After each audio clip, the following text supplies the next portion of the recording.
পানি দিতে দাও। তখন মানুষ একটু মূল্যায়ন করে না? তো মুসা আলাইহিস সালাম এভাবে পানি নিয়ে দিলেন এবং বাছুরদেরকে পানি পান করালেন, করিয়ে গাছের নিচে এসে বসে আছেন। বসে বসে তিনি দোয়া করছেন। এই যে দোয়াটা তিনি দোয়া করছেন, রব্বি, একটা নেক কাজ করলেন, নেক কাজ করলেন না, মানুষের উপকার করলেন, নেক কাজ করে এসে গাছের নিচে বসে দোয়া করছেন, আল্লাহ এখানে তো আমার খাবার পানি বাসস্থান কিছুই নাই, আমি কি করব?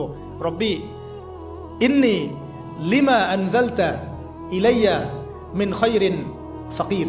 রব্বি ইন্নি লিমা আনজালতা ইলাইয়া মিন খায়রিন ফাকির। আবার বলেন, রব্বি ইন্নি লিমা আনজালতা ইলাইয়া মিন খায়রিন ফাকির। অর্থ হচ্ছে, হে আল্লাহ, তুমি তোমার পক্ষ থেকে আমার উপরে যে নিয়ামতগুলো দিবে, আমি এর জন্য ফকির হয়ে বসে আছি আল্লাহ।